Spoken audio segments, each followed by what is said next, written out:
राधे राधे। कार्तिक मास के 6वां अध्याय का प्रत्येक जलाशय के जल में स्नान करना चाहिए। गर्म जल की अपेक्षा ठंडे जल में स्नान करें, यह 10 गुना पुण्य होता है। इसके बारे में 6वें अध्याय में बात हुई थी। अब 7वां अध्याय का आज पाठ करेंगे। आप लोग भी श्रवण करिएगा।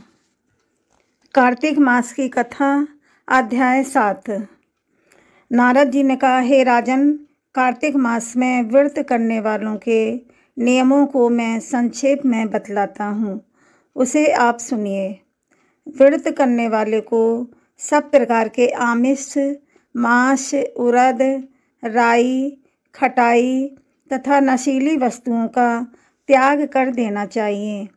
व्रत करने वाले को दूसरे का अन्न ग्रहण नहीं करना चाहिए, किसी से द्वेष नहीं करना चाहिए और तीर्थ के अतिरिक्त अन्य कोई यात्रा नहीं करनी चाहिए। देवता, वेद, ब्राह्मण, गाय, वृति, नारी, राजा तथा गुरुजनों की निंदा भी नहीं करनी चाहिए। व्रत करने वाले को दाल, तिल, पकवान व दान किया हुआ भोजन ग्रहण नहीं करना चाहिए। किसी की चुगली या निंदा भी नहीं करनी चाहिए। किसी भी जीव का मांस नहीं छूना चाहिए। पान, कत्था, चूना, नींबू, मसूर, बासी तथा झूठे अन्न का भी प्रयोग नहीं करना चाहिए। गाय, बकरी तथा भैंस के अतिरिक्त अन्य किसी पशु का दूध नहीं पीना चाहिए।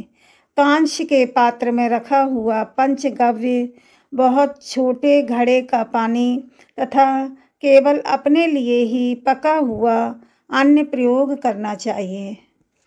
कार्तिक माह का व्रत करने वाले मनुष्य को सदैव ब्रह्मचर्य का पालन करना चाहिए। उसे धरती पर सोना चाहिए और दिन के चौथे पहर में केवल एक बार पत्तल में भोजन करना चाहिए। व्रती कार्तिक माह में केवल नरक चतुर्दशी, जिसे छोटी दिवाली भी कहा जाता है, उस दिन ही शरीर में तेल लगा सकता है। कार्तिक माह में व्रत करने वाले मनुष्य को सिंगाड़ा, प्याज, मट्ठा, गाजर, मूली, काशीफल, लौकी, तरबूज, इन वस्तुओं का प्रयोग बिल्कुल नहीं करना चाहिए। रजस्वला, चांडाल, पापी, म्लेच्छ, पतित, व्रतहीन, ब्राह्मण द्रोही और नास्तिकों से बात नहीं करनी चाहिए। भगवान विष्णु को प्रसन्न करने के लिए अपनी शक्ति के अनुसार चांद्रायण आदि का व्रत करना चाहिए और उपर्युक्त नियमों का पालन करना चाहिए। व्रत रखने वाले को प्रतिपदा को कुम्हड़ा, द्वितीया को कटहल, तृतीया को तरुणी स्त्री, चतुर्थी को मूली, पंचमी को बेल, षष्ठी को तरबूज, सप्तमी को आंवला, अष्टमी को नारियल, नवमी को मूली, दसवीं को लौकी, एकादशी को परवल, द्वादशी को बेर, त्रयोदशी को मट्ठा, चतुर्दशी को गाजर तथा पूर्णिमा को शाक का प्रयोग नहीं करना चाहिए।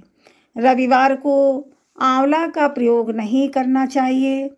कार्तिक माह में व्रत करने वाला मनुष्य यदि इन शाकों में से किसी शाक का सेवन न करना चाहे तो पहले ब्राह्मण को देखकर ग्रहण करे, मतलब ब्राह्मण को दान देकर ग्रहण करे। यही विधान माघ माह के व्रत के लिए भी है। देवठानी एकादशी में पहले कही गई विधि के अनुसार नृत्य, जागरण, गायन, वादन आदि करना चाहिए।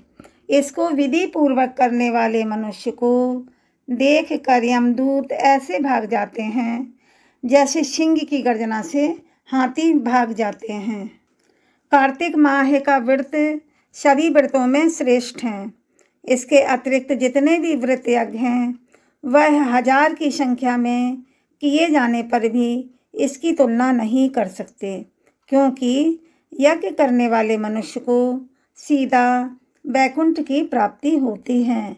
जिस प्रकार राजा की रक्षा उसके अंग रक्षक करते हैं, उसी प्रकार कार्तिक माह का व्रत करने वाले की रक्षा भगवान विष्णु की आज्ञा से इंद्र आदि देवता भी करते हैं। व्रत करने वाला मनुष्य जहाँ कहीं भी रहता है, वहाँ पर उसकी पूजा होती है, उसका यश फैलता है। उसके निवास स्थान पर भूत, प्रेत, पिशाच आदि कोई भी नहीं रह पाते।